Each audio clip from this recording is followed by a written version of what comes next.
దేవుని నామములో మీ అందరికి వందనాలు తెలియజేసుకున్నాను. ఈ దినమున దేవుని వాక్యాన్ని చదువుకుందాం. ఏబు గ్రంథం 1వ అధ్యాయం 5వ వాక్యం ఇలా సెలవిస్తుంది. అరుణోదయం లేచి వారిలో ఒక్కొక్కని నిమిత్తమై దహన బలి అర్పించుచూ వచ్చెను. ఏబు నిత్యం అలాగున చేయుచుండెను.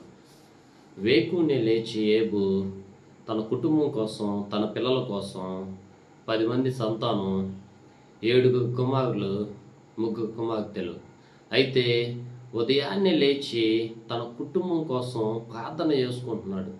ఏ దుష్టుడు ప్రవేశించకుండా, ఎలాంటి పాపం, అపవిత్రత తన కుటుంబానికి అంటకుండా తాను దేవుణ్ణి బ్రతిమలాడుకొని వేరుకుని ప్రార్థన చేసుకుంటున్నాడు అనమాట. అయితే ఊజు దేశంలో ఏబు అనే భక్తుడు, ఈ వ్యక్తి ఉన్న వ్యక్తి. ఇతనికి ఆస్తులు చాలా ఉన్నాయి. అయితే 7,000 గొర్రెలు ఉన్నాయి, 3,000 ఒంటెలు ఉన్నాయి, 500 ఆడు గాడిదలు ఉన్నాయి. ధనికుడే, ధనవంతుడే, డబ్బు ఉంది, ఆస్తి ఉంది, అంతస్తులు ఉన్నాయి. కానీ మరి శాంతి, సమాధానం, నెమ్మది, కుటుంబంలో సహనం, అర్థం చేసుకునే స్వభావం, ఇవన్నిటికీ కోసం, ఇవన్నీ కావాలని కొంతమంది జీవితాల్లో చూడండి, డబ్బు ఉంటుంది, సంతోషం ఉండదు, ధనం ఉంటుంది, నెమ్మది ఉండదు.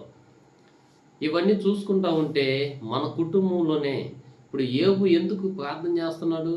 తన కుటుంబం నెమ్మదిగా ఉండాలని, శాంతిగా ఉండాలని, తన పిల్లలు ఆనందంగా, సంతోషంగా జీవించినంతకాలం సంతోషంగా జీవించాలని, బ్రతకాలని ప్రార్థన చేస్తున్నాడు. ఏ కీడు అంటకుండా.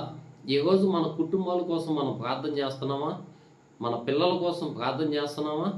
తల్లిదండ్రుల బాధ్యత ఏంటి? పిల్లల కోసం ప్రార్థన చేయాలి. తల్లిదండ్రులు పిల్లల కోసం ప్రార్థన ఎప్పుడైతే చేస్తారో, తల్లిదండ్రులు చేసిన ప్రార్థన పిల్లలకి దీవెనకరమని లేఖనాలు సెలవిస్తున్నాయి. అయితే నీకు ఉద్యోగం ఉండొచ్చు, వ్యాపారం ఉండొచ్చు, ఏ ఏ విధమైన ఏ విధమైన కూడా నీకు కలిగి ఉండొచ్చు, ధనం ఉండొచ్చు, అన్నీ ఉండొచ్చు. కానీ ప్రార్థన లేని జీవితం అది వ్యర్థమే. ఎందుకు ఈ వ్యక్తి ఇలా ప్రార్థన చేస్తున్నాడు? అన్నీ ఉన్నాయి కదా, అన్నీ సమకూర్చబడుతున్నాయి కదా, పనులు ఉన్నారు కదా, అందరూ ఉన్నా కానీ దేవుణ్ణి విడిచిపెడతలా. అన్నీ ఉన్నప్పుడు దేవుని కొంతమంది మర్చిపోతారు. ఏమీ లేనప్పుడు అయ్యా అని ఆకలి కేకలు వేస్తూ ఉంటారు. కానీ ఏవైతే అలా చేయట్లేదు. అన్నీ ఉన్నా కానీ నీవే ప్రభు